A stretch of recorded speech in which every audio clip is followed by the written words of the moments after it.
Ladies and gentlemen, dear esteemed viewers of the Civic Space TV, welcome to this edition of the Community Show webinar. My name is Godwin Toko, your usual host. Today we look at a subject that has been in the news, a subject that has been around for over a decade, and that is the issue of bail as far as Uganda's legal system is concerned. So I'll give you a brief background for this. For close to a decade now, the president of Uganda has consistently called for scrapping of bail for some categories of suspects. Initially, he talked of murderers and suspects of violent crime, such as robbery. Lately, he has included corruption to the list. According to him, the suspects, he routinely uses the word criminals instead of suspect, I must make that clear, that take the life of someone else should not get bail. When swearing in a group of newly appointed judicial officers a few days ago, he re-echoed his call for scrapping of bail in relation to sentences handed to suspects in the murder of former case clinic accountant Francis Ekalunga.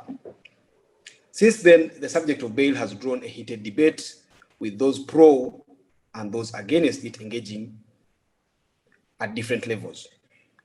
The arguments in defense of bail take the position that presuming every suspect innocent until they confess otherwise or are proven such before a competent court of jurisdiction, which is our position as a country, going by the Constitution, applying for bail should be a right that a suspect can take or leave. Moreover, they say, since a high proportion of suspects in Uganda are eventually proved innocent, scrapping bail denies them a lifeline for making better use of their productive years and contributing to the nation's development. As an alternative, they say it should be up to the police to only make arrests after substantially investigating a crime and being ready to have the courts hear the matter. The president rejects this. Instead, he says bail is provocative to victims and can lead to mob justice. On 28 September, he called for a meeting of the NRM caucus to deliberate on the matter, and according to media reports, allowed the MPs 14 days to deliberate on the subject and reconvene for a way forward. A day before that, he and the Chief Justice were reported to have clashed, and I'm quoting this from the Daily Monitor, at Ben Chiwanuka Memorial event over the same issue, bail. It's on this basis, dear esteemed viewers, that Civic Space TV today, we discuss the subject of bail and how, if at all, it hampers the fight against organized crime in Uganda.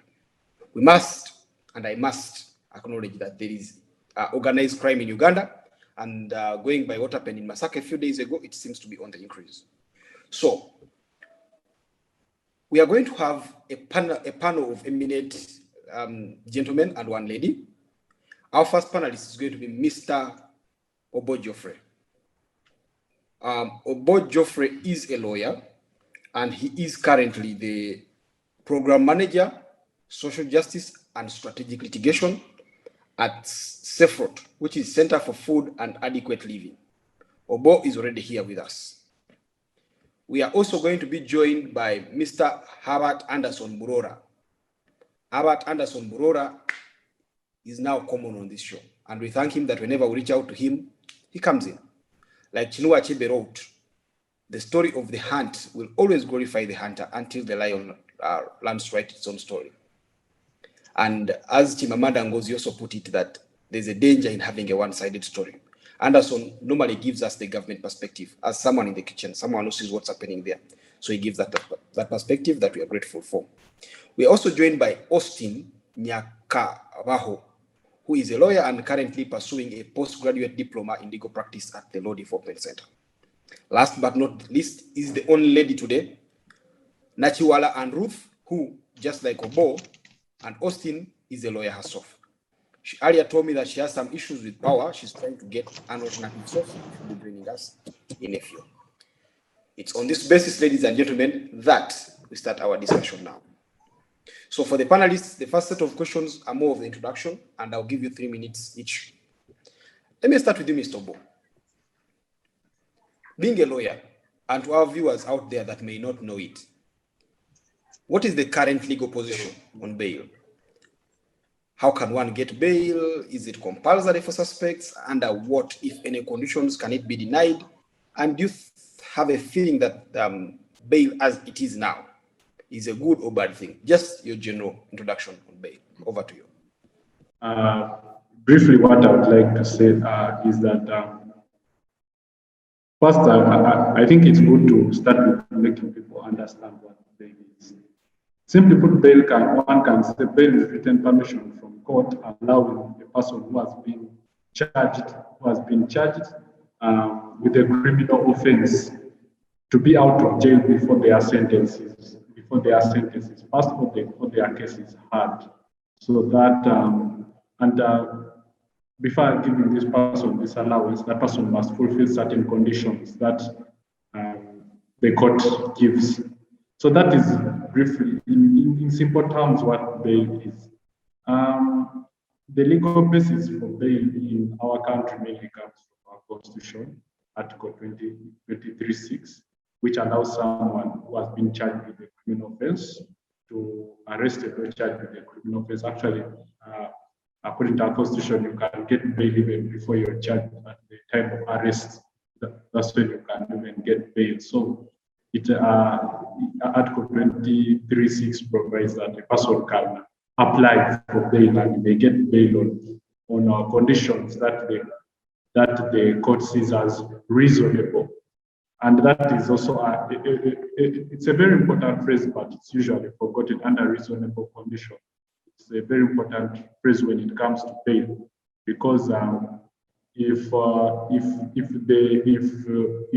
one sets for you bail terms, because this right to bail, it can be curtailed not only by providing unbailable offences, but by setting very hard conditions for getting bail. For example, if you set for a peasant cash bail of maybe, let me say, 50 million, that is so unreasonable, and you basically curtail this person's right to pay. So the conditions under our constitution must be reasonable. That is key. Also, when you look at our constitution, Article 23, it also provides circumstances under which bail, when you look at our constitution, it gives the court the leeway to choose when and when not to give bail and under what conditions, and those conditions must be reasonable. But even this, where the constitution has given judges this leeway to decide that, the constitution has again taken away that free power, where it makes it compulsory actually for a judicial officer to give bail. For example, if one is charged with a criminal offense and they haven't been tried, they've been in remand for 60 days, and the person has not yet been tried, Under our constitution, that person is supposed to be released. It's mandatory in our constitution. It's mandatory. It is compelling that that person is to be released after 60 days if it's in the magistrate's court after 60 days. However, the constitution provides that the court now, under these circumstances, is to release that person, but it sets the conditions. Then for capital offenses, even under our constitution, provides for 180 days. If the person is on remand for 180 days and hasn't been committed, then that person is entitled to bail, although the constitution has given the court the right to determine the conditions under which this person gets bail. So the right to bail, yes, recently, I think. Jeff, can we allow you time to work on your network, and I bring in Austin?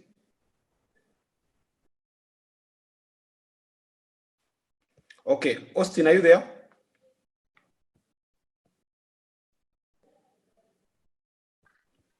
Austin, please unmute.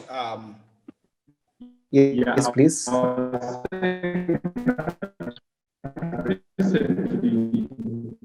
Geoff.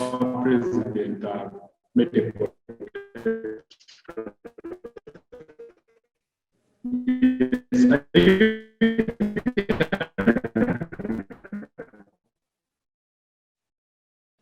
Geoff, try turning off your video and receive to be any clearer with only the audio.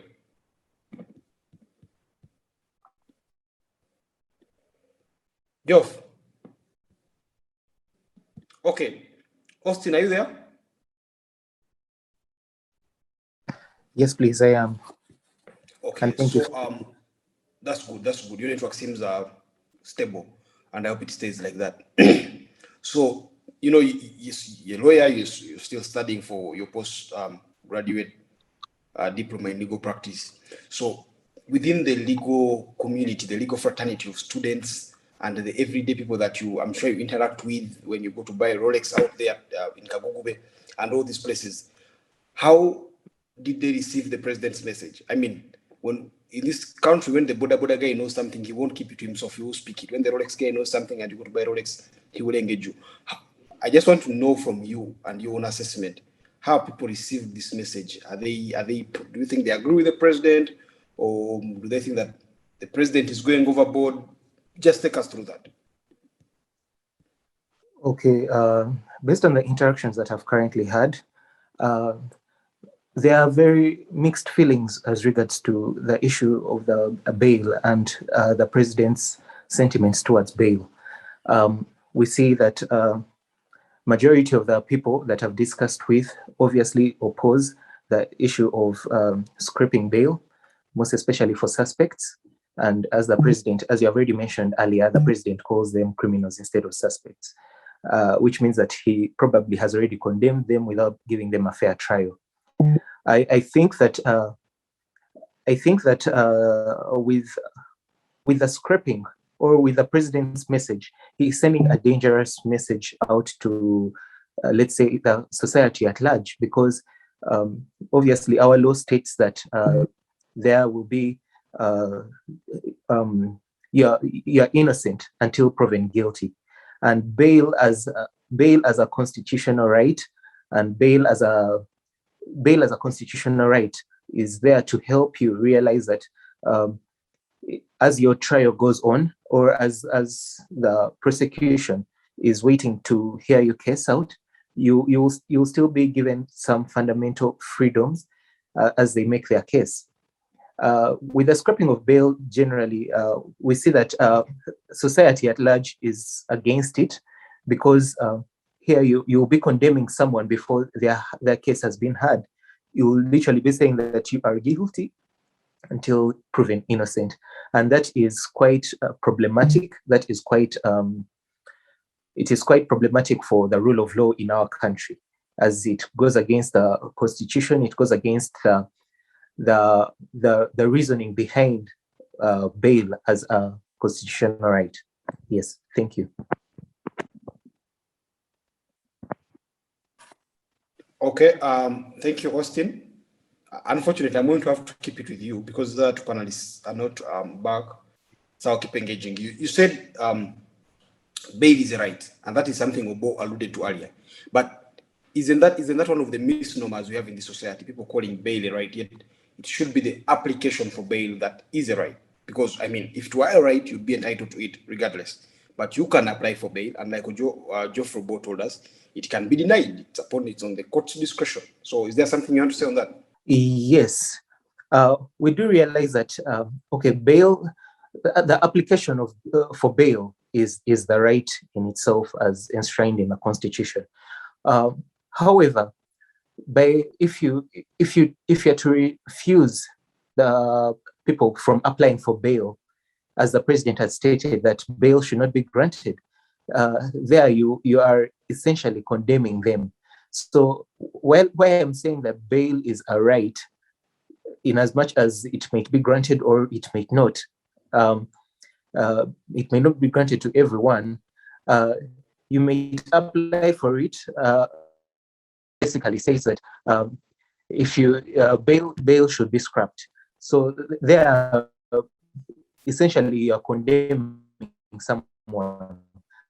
So I think it is.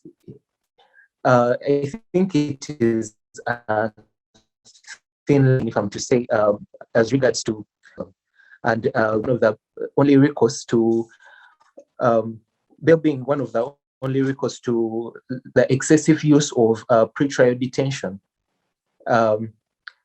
for, let's say, minor or petty offenses, and being the main driver of being the main driver of prison population rates, I think it is quite problematic when you say that bail should be denied for everyone, and people should not apply for bail if they're under detention, that is pretrial detention. Yes, thank you. Obbo, you're back. I am happy to see you back. So I'm going to ask that you complete the point that you are trying to elaborate on before the network messed up, and I hope that the network will be much better this time around. All right. Basically, what I was trying to put across is that as far as the president says there is no right to bail, there was that quotation moving around over the week. He was right to that extent. There is no right to bail, but the right is to apply. I joined him when a colleague was talking about that. Yes, the right is to apply, but in Uganda, one should get that we have for all offenses, one has to apply for that right. And in all offenses, the courts have been given that jurisdiction to determine if one is to get or not to get bail and to determine the conditions. So basically, that provision has given judicial officers these powers to determine when and when not to give bail. So from that provision, also one can say in Uganda we don't have any unbailable offense, unbailable offense, because an offense which you do not get bail. But this position, actually in East Africa, it's interesting. When you go to countries like Tanzania, they have unbailable offenses, and they're actually quite a number. Some of them include the offenses which our president is talking about. The common one is money laundering, which Magufuli commonly used to hurt his opponents. Because when you're charged with money laundering in Tanzania, it's unbailable. And this is what Magufuli will use, especially against lawyers and law firms and also NGOs. This was what they were commonly charged with, money laundering, because it's an unbailable offense. Another offense in Tanzania is murder, terrorism, aggravated robbery. Those are unbailable offenses in Tanzania. But I think the extent to which having unbailable offenses is dangerous, Tanzania Magufuli's regime actually shows why we should not have unbailable offenses and why it is not. Basically, that's what I was saying. I had not completed on how one can get bail. It is by motion brought before the court. I'll just put it as simply, but also where in situations, especially in magistrates' courts, where someone is unrepresented, oral applications are accepted. And for bail, it's not a must that one has to. However, you must have certain requirements that have become common, and some are by practice, and some of them are by practice requirements, by practice directions, and also statutory instruments like letters of introduction. You must have sureties. Usually they require 3. All these must have national IDs. But also there is one important thing with the sureties. These persons must be persons who can make sure that this person does what? Complies with the conditions given by the court. For example, usually if you've seen Dr. Besige when he's charged with an offense and when he's in court, before they give him bail, at times they've denied these sureties that they are not adequate. They've not proven that they can bring him to court or help him. But usually what they will do, for army officers to fulfill that term, usually the requirement is to provide someone of a higher rank than you. That's why usually you will find sometimes, if you're lucky, a person like Colonel Dr. Kinza Besige will bring Major General Mugisha Muntu. Yes, because ideally, Mugisha Muntu is of a higher rank and he can compel Besige to keep with the conditions, basically. And that's the work of sureties. Then when it comes to bail, another conditions suspects are usually brought to what is the position of cash and non-cash bail. Cash bail, that is where before giving you that then you have to deposit with court a certain amount of a certain amount of cash, which is determined by court. This amount can be revised. Sometimes they set it high, so high, and these are the conditions we are talking about that court has to determine. It could be 10 million or not. But this cash, you can recover it after trial. When your case is concluded, you can apply to the judicial and recover this cash. Then also there is non-cash pay. Here you don't basically pay. However, when you abscond, sureties will be demanded to bring this money to court. Geoff, yeah. Before you proceed, I just want to conclude with this particular submission. So we know that bail is not mandatory. We know that you can apply for bail and it can be denied. We know that there are stringent conditions. Yeah, like if requiring you to bring someone that the court considers substantial enough to bring you back. The question then becomes, given the president's concerns, are the judicial officers misusing bail? Are they giving out bail unnecessarily? Are they not using the safeguards, the firewalls that the law prescribes for when bail can be given, when it can be denied, and all things like that? From your own experience as someone that is engaged in legalese and practices the law, is that the case, or you think the president is just misunderstanding this, maybe even deliberately trying to make it look like the situation is bad while it's not? Okay, looks like we've lost Geoff. Admin, I'm going to request that there is a lady among the participants that sorry. Geoff? Hello, I don't understand the question, but someone interfered with the internet. It's okay. So can you hear me now? Yes, I can, loud and clear. Okay, so I asked that since we know that bail is not compulsory, bail can be denied. There are stringent conditions that must be fulfilled, including the substantiality of one's sureties.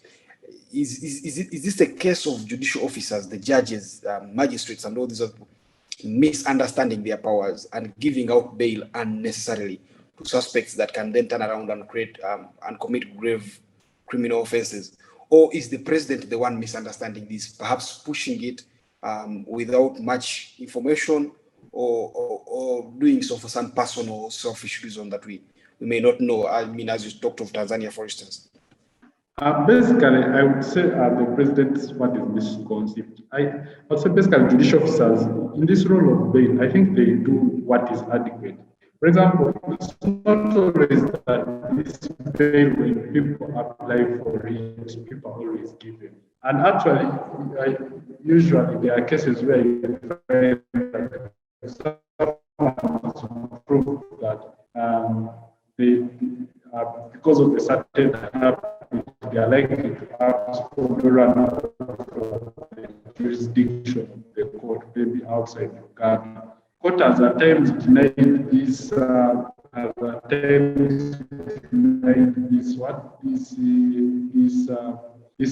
this bail. And the common example is the recent now the late Bob Kasambo. He was denied bail because of basically prosecution proved that if he was given bail, there was a chance he was going to run out of the country. So if this is normally proven, judicial officers actually deny the bail. It's not that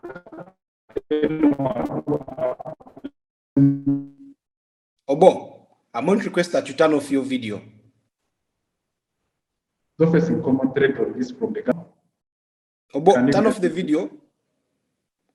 Can you get me? Yeah, but the video keeps disturbing. So first turn off the video and see if the audio will be clearer. Geoffrey, I am afraid we can't hear you. So Austin, I hope you're still there. Yes, please, I am. So this whole issue of bail, we've seen a couple of suspects given bail because they're either sick or they have conditions that need urgent medical attention that the prison's facilities can't offer. You remember a case of that German gentleman arrested somewhere in Kalangala who died in prison, and his lawyers said if he was given bail, possibly would have accessed better treatment and survived. So I'm not saying that he deserved bail. All I'm saying is that perhaps could it be that there is a lot of stories of Ugandans whose lives were saved simply because they were given bail at the time they needed it, and because they got it, they were able to go for treatment. Look at, for instance, Shanita Namuyimba, Bad Black, who got bail, though she later misused it, but well, at least she saved her life. So where does this leave the life of sick people on remand? Yeah, where does it leave them? Where, under what condition? Especially those that eventually are proved to be innocent. Do you think the president is failing to appreciate some of these aspects as far as bail is concerned?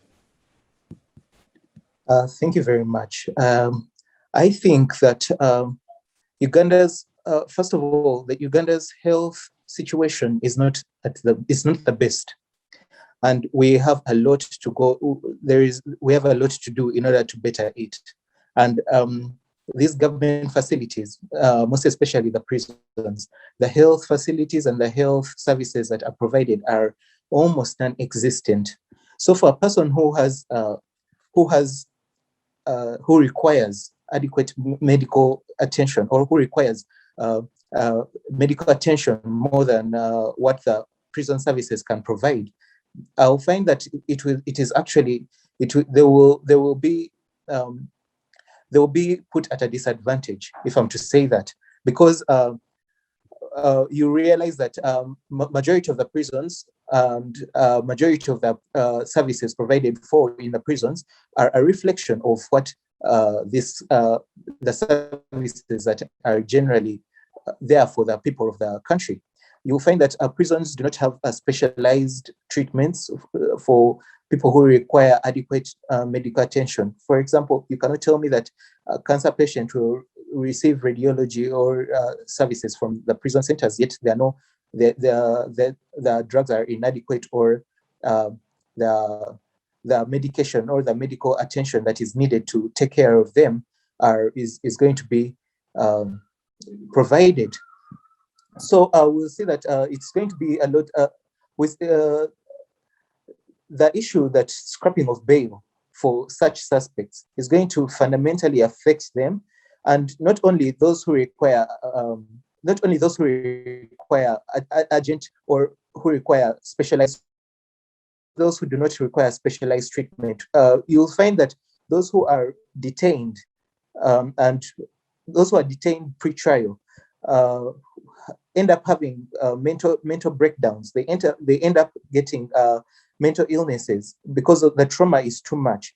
And Uganda has not yet addressed itself adequately on the issue of mental treatment or mental health.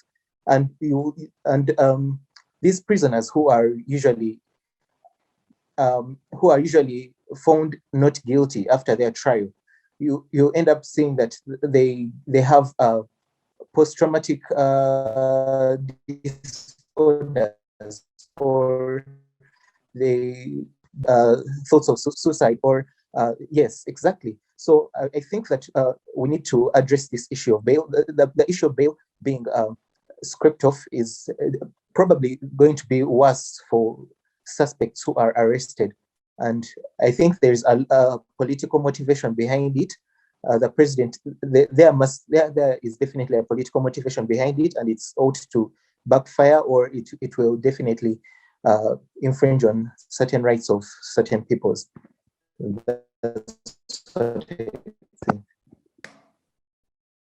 Mark, I've actually been following the previous speaker. It's a moot request that you turn off the video because it seems to be weighing you down. I don't know if I'm judging wrongly. No, it's not the video. It's actually the internet connection keeps going. It's now sorted, eh? Yeah, it's sorted. All right. So there are those who have said that they have fears the president is going to turn this political. We know that in 2005, when presidential candidate Dr. Kizza Besigye tried to run for office, he only got nominated because he had bail. He was nominated as a suspect, but through bail, and that allowed him to run for office. Do you have similar fears? Do you feel like this is a political move, that the president is less concerned about murders? In fact, that his only concern is who is murdered, like some people have said, and he will only use this against political opponents. So when Obbo one day says, I want to run for presidency, then you're thrown behind bars and you can't get bail, you can't get nominated, and that seals your fate. Do you have similar fears, or you think this is far-fetched?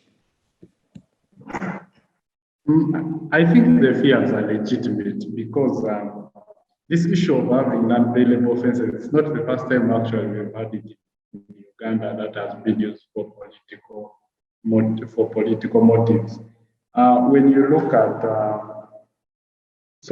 and yes, I think to some extent there's a political aim to it. I should basically say that before I continue. When you look at in the 1966, the Milton Obote and his regime passed the state of emergency regulations.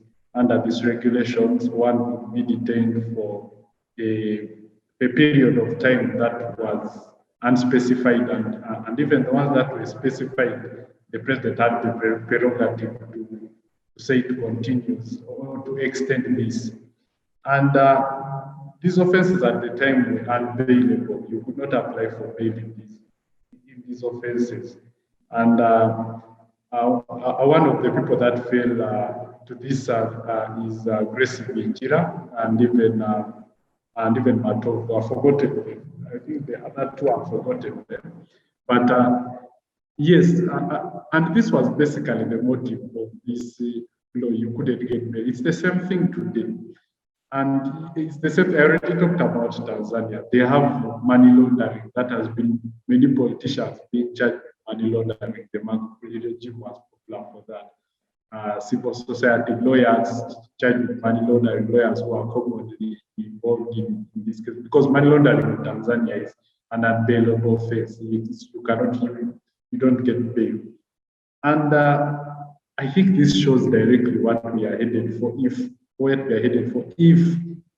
would be tragic that this is not that we get an unbailable offenses, because, and I think the reasons the president gives for me that it's provocative, it is all this, they are not satisfactory, because what are suspects of victims? What are victims' parents, or maybe children, relatives, loved ones, when he's killed, or what look out for is that this person is tried and the trial is concluded very fast. There is no victim who wants also to move with these cases for a very long time. So the issue is not that these suspects get bail. The issue is that these trials drag on, suspects are arrested without any evidence, or with barely any evidence. Then after putting them in custody, that's when the investigation starts. This is what is frustrating. This is what is frustrating the loved ones of victims, and it is not that the suspects are given bail. It is what, for example, when you look at, I want to give the example of the Makerere University student who was the Makerere University student who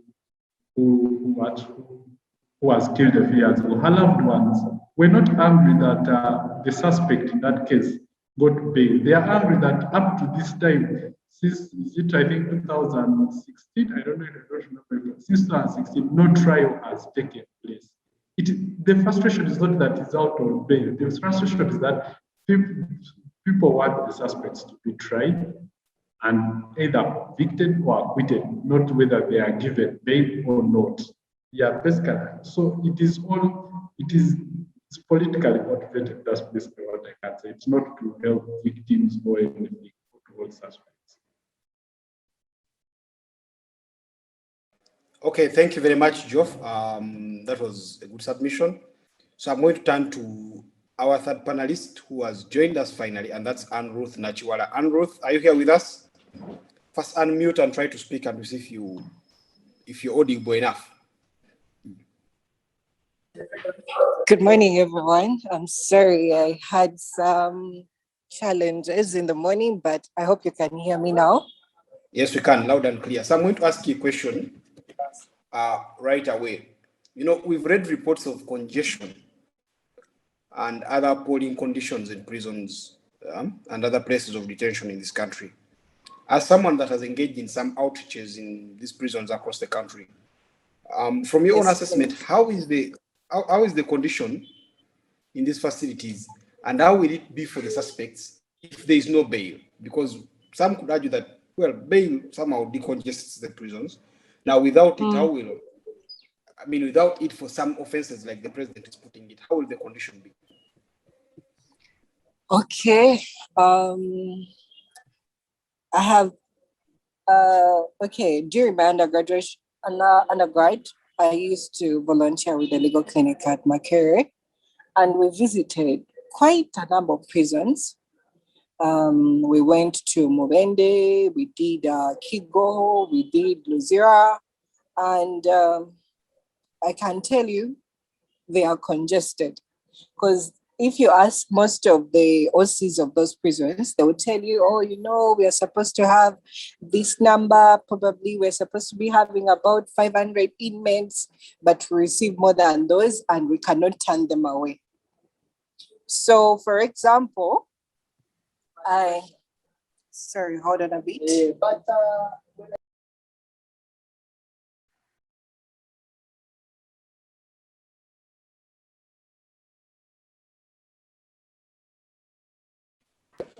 Sorry about that. Okay. Yes, I had someone speaking in my background, so I had to step away. So I was saying, take for example, Makshan Bay, Luzira Upper Prison. They will tell you it was built in the colonial times, and I think the incarceration rates back then were not as high as right now. So, and up to now, government has never expanded the prison. However, every person, I think most people that commit crimes in Kampala, that's the first place they take you on remand. And you'll find prisoners have to share beddings. And by sharing beddings, I don't mean, maybe a blanket or something. You sleep, they even pile them. There is a way they tell you now, sleep on your side, then the next person sleeps next to you. So I feel, first of all, that has encouraged some of these abuses in prisons, because I'm sure you've heard of sexual abuses that take place. I remember there's a time we went to Uganda Christian Lawyers Fraternity for an outreach, and they told us that one of the challenges they were meeting was prisoners would complain and tell you, oh, you know what, this one is sexually abusing me. And then this person will be taken to the sick bay, maybe they treat them, but because even the sick bay is so full and congested, they don't give that person enough time to heal. So you'll just be brought for first aid, and then you're taken back to the same situation. So my worry is, if the president goes ahead and convinces the legislators to go and amend the constitution and take away the right to apply for bail when you're on capital offenses, it will actually worsen the situation. I know for a fact prisons are not funded that much, so we get most of our monies from donors. And there's a ripple effect, because if you go and violate international human rights, the repercussions, the money is going to be taken away. When it's gone, I'm sure this government will not take away money from the defense budget and put it towards funding prisons. So in the end, it's the people in the prisons that are going to actually suffer. And mark you're in prison, you've not yet been proven guilty. So you're presumed to be innocent. Anything can change. So I believe the president's recent emotional outbursts are going to cost us a lot in the long run. Yes, I know there are people who are frustrated. The justice system seems to be favoring people that are continuously breaking the law. But until when we prove these people to be guilty, we have no right to take away some of these things they have access to.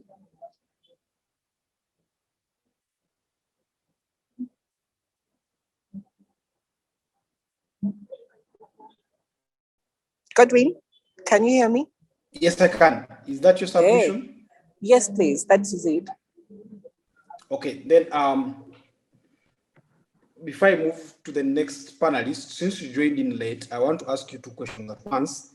And the other question is that as a lawyer, you know, the presumption of innocence, the constitutional guarantee for bail is part of international instruments that Uganda has ratified and agreed to abide by.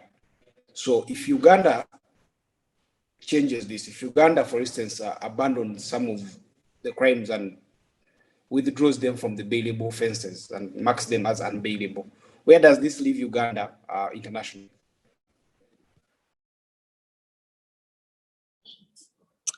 I know I think, I'm not so sure, I won't lie, but I know we'll probably, first of all, face some embargoes, because I know the effect of this is they're going to be now trying to curtail the opposition.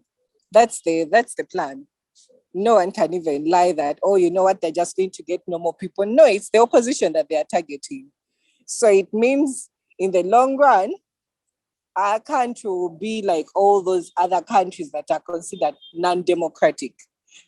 Because if you go take away the one thing that actually guarantees that any person, be the president when he's out of office, his family, anyone can enjoy the right to go to court, present your sureties, assure a court that you're going to show up and answer for the case that you're being charged with, taken away.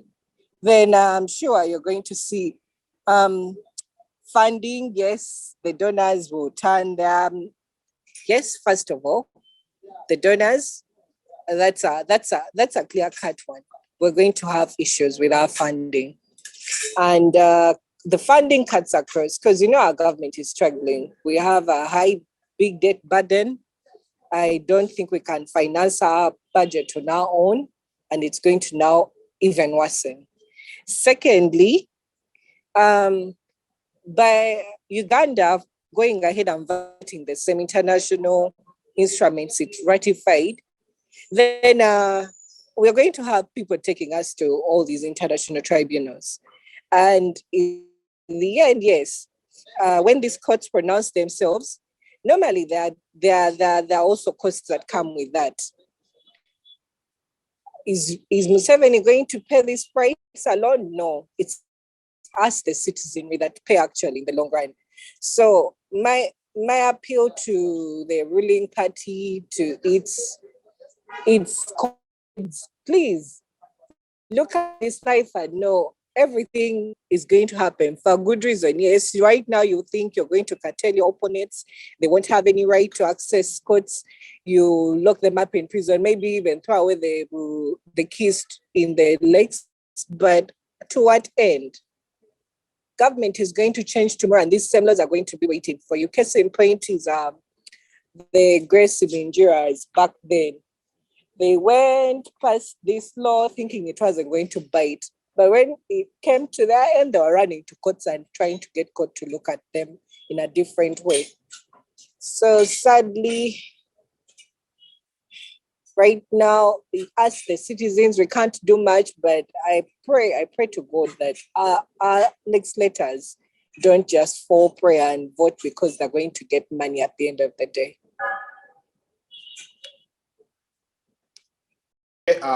Thank you very much, Anne Ruth.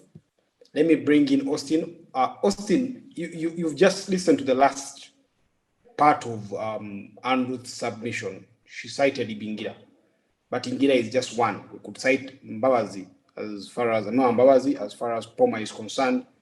We could recite on the subject of bail. The former IGP Kaihura, he was unequivocal in his scathing attacks. As far as bail is concerned, he kept saying, we don't need this thing. The US and these other developed countries also have crimes for which you won't get bail or you will stay longer in prison.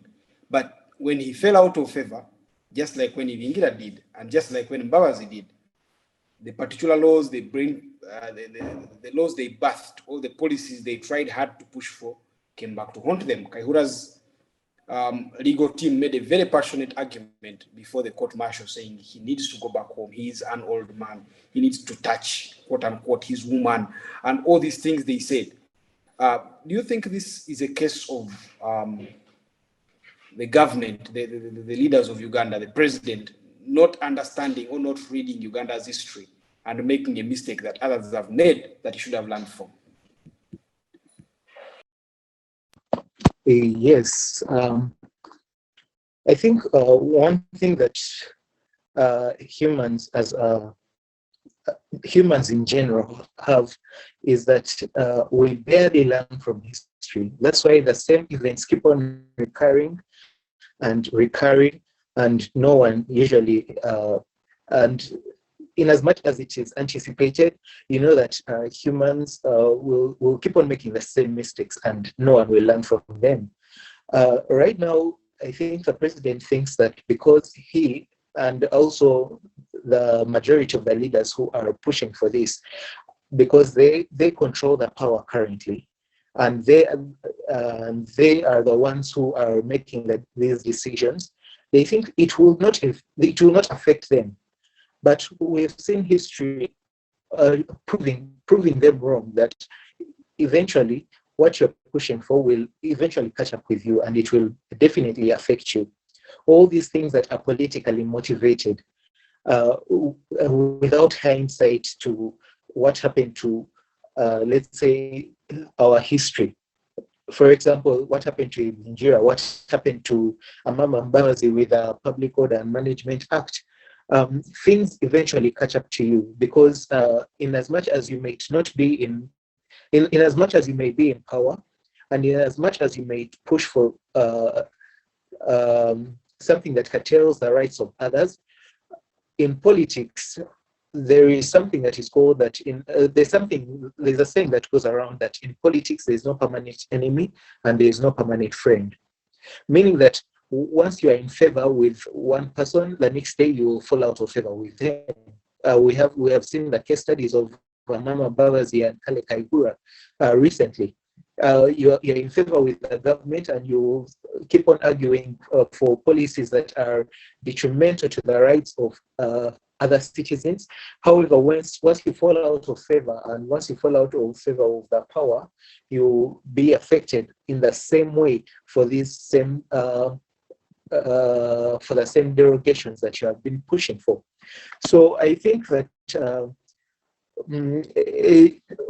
our politicians, most especially those who are pushing for this, for bail to be scraped off, should take it slow, look at our history and learn from it. And in as much as that is a very scarce or rare thing to happen,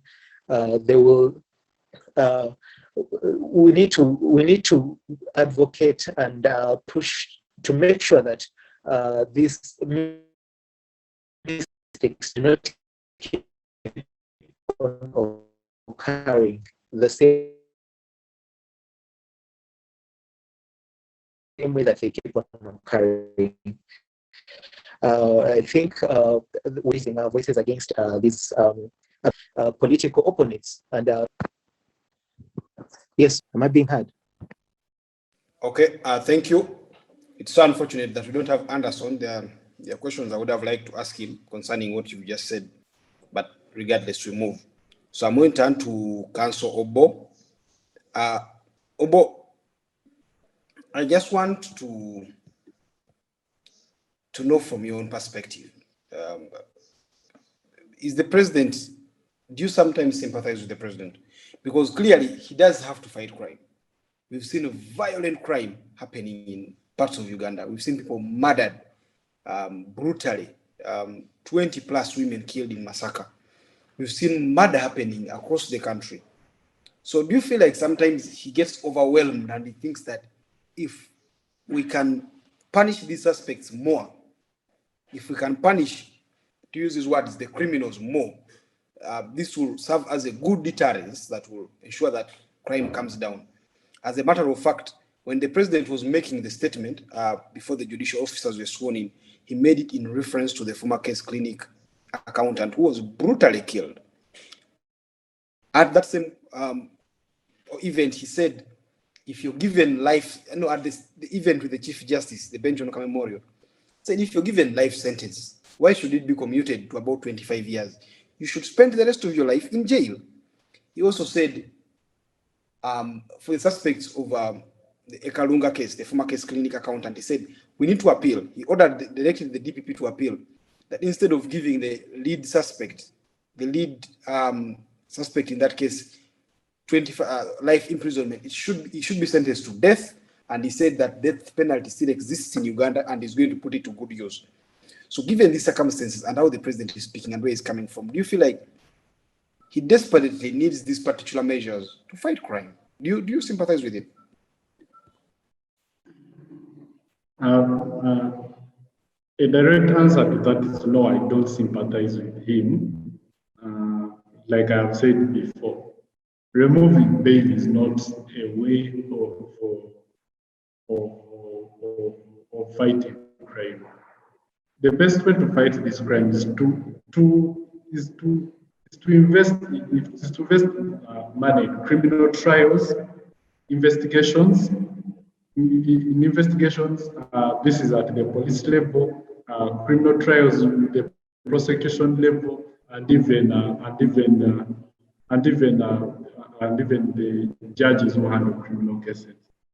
The best way to handle this is to hear cases expeditiously and determine cases. Have good investment in good criminal trials. At times, suspects get out of these cases, not because they are sophisticated suspects or they are not, but because the capacity of the investigations department. For example, at times you go and file an investigative officer. If you follow up a case with them, then you will find one investigative officer has more than 50 files he's investigating. Then there's a case I recently interacted with. It involved a case of murder of a child and political things last year. Now, in this murder of the child, because I've been following it up with the investigative officer, this child was a 4-5-year-old. The child was first raped and the child was dumped after 3 days behind, actually in the neighborhood near their home. But then, one is that there was semen in the child. Then there was semen that was collected in the child. This is what is in the file. This child clothes there was touched and all that. But then when it comes to the level of getting that DNA and all that, you have to wait for a very long time to get the DNA evidence. Imagine for a very long time, even just calling a suspect to the hospital to get samples from them to compare it. It's a very long process. Then is it only one facility? In that facility, there is a long line. There's one government facility doing this. There is a very long line, very many samples from very many different cases. So the case basically drags on for investigations. This at times frustrates the police. Actually, I sympathize more with the police. This will at times frustrate the police because the higher authorities are telling them, we want this case, investigate, but they don't have the equipment. They are not well trained. We want this case solved, all that. Then it at times frustrates the police. The police goes on to arrest someone before even investigations are even midway, or there's anything conclusive, any concrete thing. They arrest this person. Then the person goes on remand. That's when they start doing real investigations. Remember, time is clocking. The 180 days we talked about are clocking, they are getting done. The 60 days we talked about are clocking, are getting done. Soon, the suspect has to get mandatory bail because investigations was a sham. At the time of collecting evidence, maybe there were errors. For example, in this case, I am telling you about the first officer to the scene of crime says they found a knife on the kid. The scene of crime, what the SOCO says, there was no knife on the scene. there was no net. So you see such things. How do you call it? Such things make investigations difficult, and they make investigations difficult to find. There is no conclusive evidence. Then arrests happen. That's when the investigation starts. Frustration along the way. They realize there is no evidence. The case drags on. And the judicial officer now has to release these people because why are you prolonging a case? Someone's rights are involved. They're either innocent or they are not. It is not the TV news to tell us whether someone is innocent or guilty. So I can basically say that the way to fight crime is not by denying pain. The way to fight crime is to invest in investigations, to invest in hearing criminal cases. Criminal cases in Uganda are had in sessions. They are had in sessions. For example, government has to first collect funds to have a session of criminal. It's not like civil that goes on.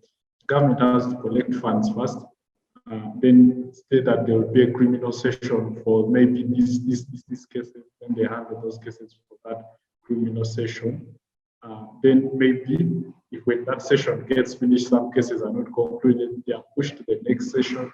The government doesn't know when it will again collect funds to prosecute because many of these cases we are talking about, the funds involved prosecution, the state has to also hire legal counsel for the suspects in this case. And all that. So the prosecutions drag on because the cases drag on because they're also not prosecuted. Yeah, there is no money to handle the sessions and all that. So it is improving these conditions that will help fight crime. People will see when you're arrested, basically the government has a case on you. The government has a case on you. You're going to be tried quickly, and your case will be done. So some actually people here commit crime because your fate is determined, but now it's easy to get away with the crime because the investigations are sharp. Yeah.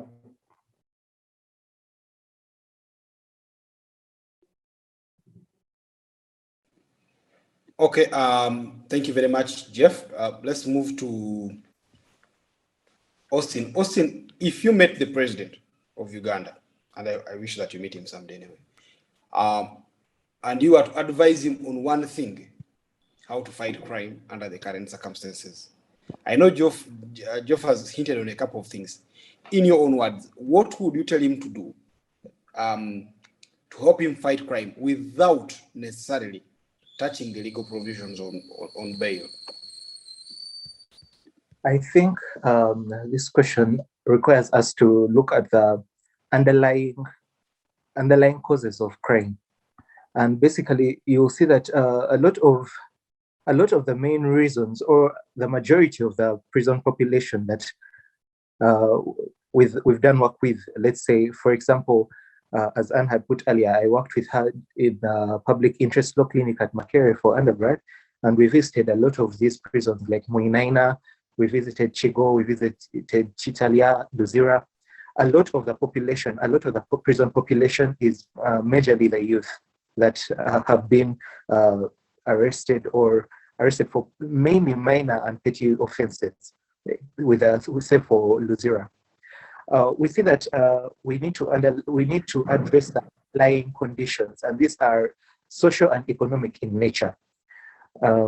Albeit also political has a bit of it, but it is mainly social and economic in nature.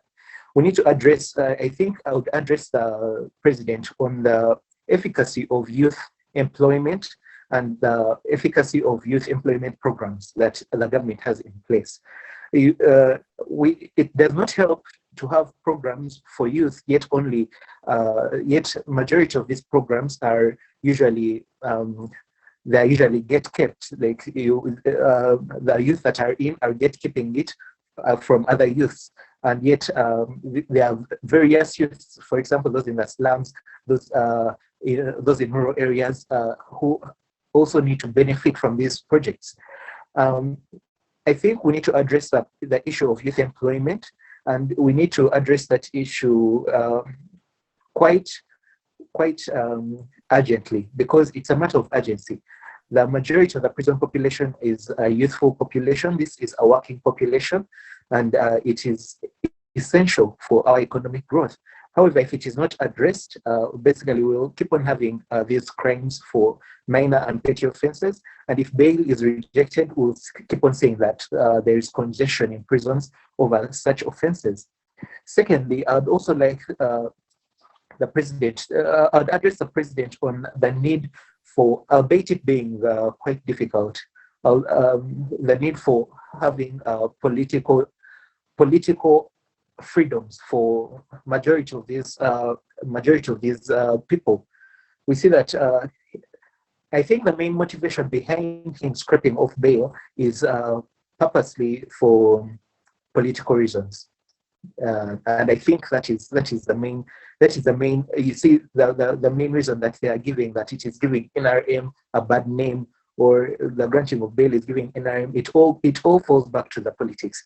If the president gave political freedoms or freedoms of expression, freedoms of association, freedoms, we would rarely see that.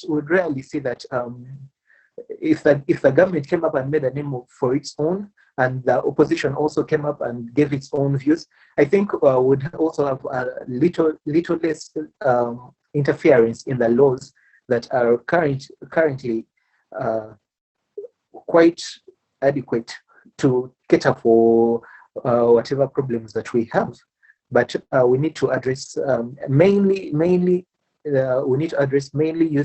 youth unemployment and access to political freedoms and freedoms of association. Thank you.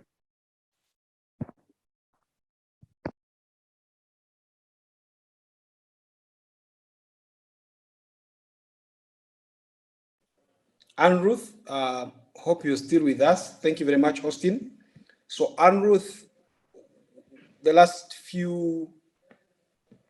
the last few years, we've seen suspects granted bail rearrested. As a matter of fact, only days ago, on different days, members of Parliament Alan Sewanyana and Muhammad Segrinya were brutally rearrested upon being granted bail by the courts. Surprisingly, while they were held in custody, they were charged with particular set of murders. Now, when they were released, they were rearrested, held way more than the 48 hours prescribed in law, and then eventually brought to court and again charged with other murders, which makes one wonder, why didn't they charge them with all those as different counts of murder? So what do all these things say to you who is observing out there? Do you feel like the executive is just in utter disrespect of the judiciary, or do you feel that the judiciary has lost track and is no longer willing to work with the executive in the fight against crime, so the executive has to go out of its own way to do things in the way that it deems fit from its vintage point of view? What do you think?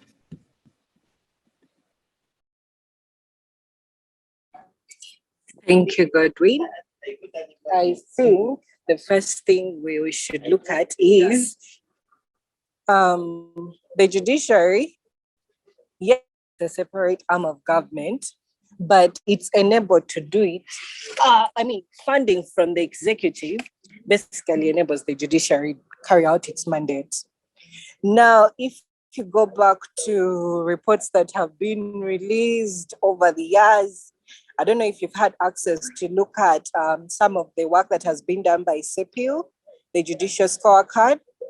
I participated in carrying out research on it. So most of the interviews I had with the judges, their feedback was always the funding is limited, yet they expect them to do the impossible. You cannot tell me you assign a judge about 1,000 cases at the beginning of the year, and then every day crime is committed. So more cases are allocated to these judges. Meanwhile, judges are human, they fall sick, they probably get deaths in their families, so they have to take leave and everything. However, when maybe the Chief Justice says, "Oh, we need more officers," you're like, "Oh, we shall see, we shall think about it." Then next year, you cut their budget instead of increasing the budget and actually affording them opportunity to employ more people. So my view is the executive has actually frustrated the judiciary in carrying out its mandate. And it has gone ahead to use, let me call them tricks to get its way or its will done. So it knows if it gives you less money, you'll never be able to handle most of these cases. So you're stuck with a case backlog. Now with the case backlog, they're coming to the communities and saying, oh, you know what? It's the judiciary that is not doing its work. They're embarrassing us. So let's go. And they are using this emotional blackmail, because of course we know many Ugandans are frustrated one way or another with how justice comes about in our country. So if I come to you, Godwin, and appeal to you, I'm like, you know what, Austin, I can do away with this, cut away this access, and your suspect will stay in jail. You'll be like, yes, yes, yes, go ahead and do that. Forgetting the next time, Godwin, you'll also be in that same situation, and I won't be there to save you. Now the same law that we amended will bite you, and no one will be there to save you. So, and let me see what else. You talked about how they keep rearresting people and maybe charging them again with new offenses. So I had Counsel Geoffrey talk about that and Austin. Most of security agencies are also underfunded. So the time they would have spent probably investigating before arresting suspects, it's done speculatively. They'll be like, oh, I think Anne committed a crime. Let's go get her. Then when they get me inside, that's when now they'll be like, okay, you know what? So we need to sustain these charges. Let's keep coming up with something, because they know they can't sustain the old ones. They keep bringing fresh charges, because the more they bring fresh charges, they have reason now to keep holding you. Then the next time they'll go to court, the state attorney will be like, oh, this person is very influential. They're going to go and intimidate the witnesses, which we know is never really the case. So at the end of the day, I feel the executive is playing a bad game, and it's trying to make other organs of government look bad, because they know it's going to make the public look at them as the saviors. But let's not forget, this savior complex actually has landed very many democracies in bad situations. Let's look at Libya. You look at Saudi Arabia, such countries. Yes, your leaders think they're saviors, but to what end? Very many people end up on the other side, and then they are suffering. Look at Khashoggi. Yes, government critic killed, but because you know what? The other people need to think, oh, you know what? Our government is saving us from this person who was a traitor. You're going to keep quiet, but next time they're going to kill someone from your household, then what will you say? So for me, I'll conclude by saying, let government understand that by separate arms of government, it should be really separate. Judiciary should have its own budget, handle its own cases, be able to employ as many judges as they can to handle these cases.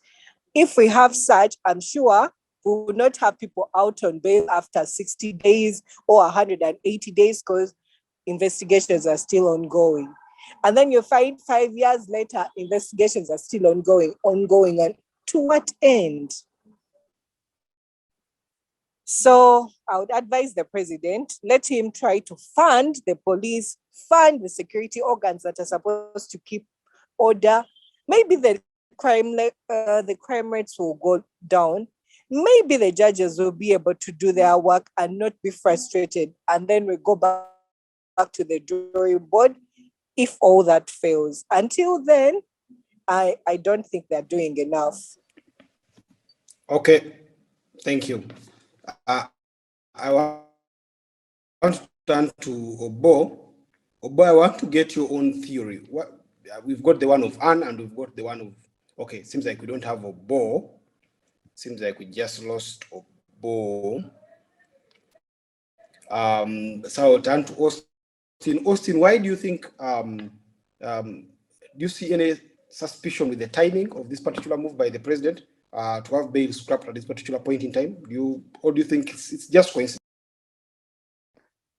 I do not think it is a coincidence.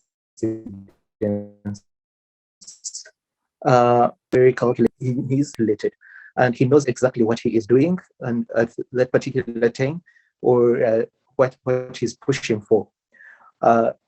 We have seen that a lot of pressure is coming from him from the opposition, most especially now that it is a youthful opposition, an opposition that has nearly wiped him out of the central region.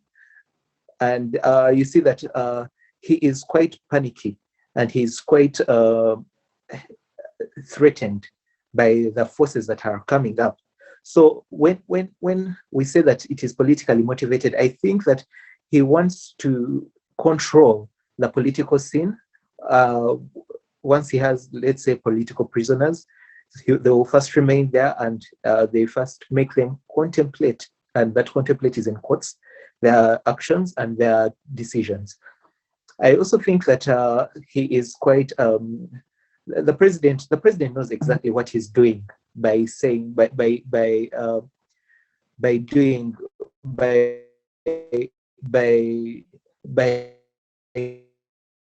scraping bail generally. And I think it is not a well calculated move, albeit him being a very calculated man. And that's what I have to say. Thank you.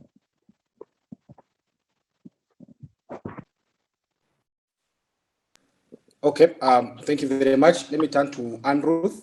Ruth, we are now going to start concluding, and I want to hear your conclusion on this particular subject of discussion, but especially from the perspective of a woman. Over to you, Ruth. Thank you, Godwin. Thank you, Austin.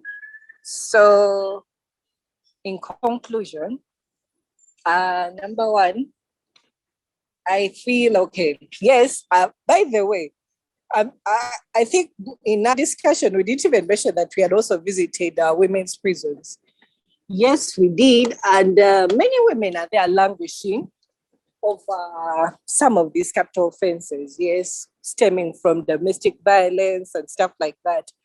So I know maybe many people think only men commit some of these offenses, but I would like to put it to everyone that is going to watch this webinar at some point, that amending the provisions in the Constitution concerning bail will affect all sexes. Cutting across, it doesn't care of I or lame or I or what, everyone will be affected the same way. Actually, yes, the rich might be happy and you have people visiting, but for the poor, it's bad. Because if you look at most of the people in prisons, you'll find many are never visited. You know, like how you get your family to come and visit and check in on you. No, once you're remanded, your family forgets Godwin existed, unexisted. They forget about you. So let's not bring more pain to families than is already necessary. Our justice system is meant to be more of it's supposed to help people reform and get out changed. That's why we have these courts always trying to look for not lenient sentences, basically, but if you're a first-time offender, court looks at you in a different way. Yes, if you keep doing the same offenses, then it's a different case. So I feel the laws that were made by our legislators back then are sufficient. Right now, we should look at funding of these organs so that they're able to carry out their mandate. You cannot give someone peanuts and then you expect them to make magic. It won't happen. And actually, I'm very grateful that the courts are able to handle many of these cases given the peanut money they get. So let's fund them more. Let's fund the police, train them. Because if you look at the president said, yes, some of these people are charged with a murder, then you let them go. But let's also reflect on, you see, to find someone guilty of an offense, all the ingredients have to be proved. So if the state can't prove ingredients, you cannot expect them to concoct evidence. Now that will be turning our courts into circus, and we don't want that. So let's train the police, facilitate them so that they're able to carry out responsible investigations, fruitful ones that will actually get perpetrators behind bars so that the communities are safe. And I appeal to the female legislators in parliament. Yes, you're there to represent your people. Please, please, remember the people that voted you are not the ones in these skyscrapers and everything. Many of them are down there, and many of them have their members in prisons over very funny charges. So do not turn your back on on the electorate and then vote because your party says so. Please, please, please, let's put party sentiments away. Stop pleasing your president, because at the end of the day, these same laws will apply to you, to your children, to your grandchildren. So we need to be pragmatic in our thinking. And I think if this is done right, the funding is given, we are going to notice a very, very big change in our systems. That is all. Okay, thank you very much. And Ruth, I would like now to hear from Austin. It's unfortunate that we are having only two of the panelists right now, but the two will make the conclusion and we move on. Yes, my final are, I'd like to appeal to politicians, especially our members of parliament. Do not look at this something that is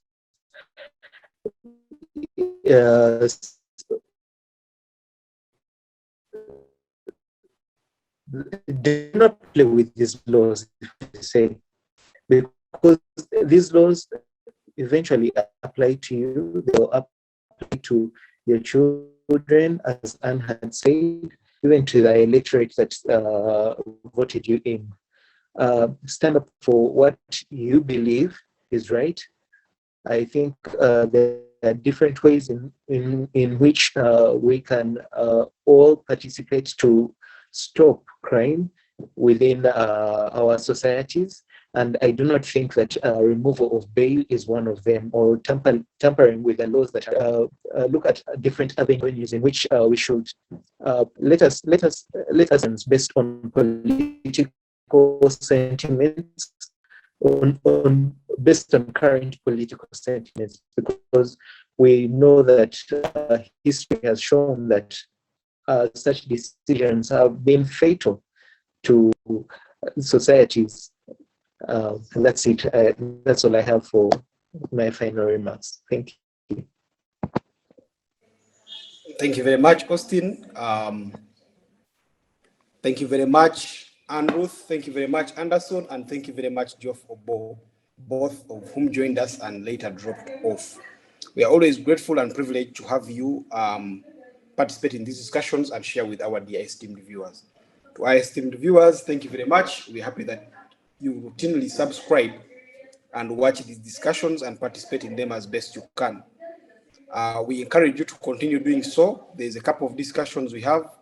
There's the citizens debate, there's the one of women and all these other things that happen. And we pray that you continue engaging us and being with us. Today's discussion ends here. I hope that you join us next week for another set of these discussions. And in between, you'll watch the ones that will come before that one. Thank you very much.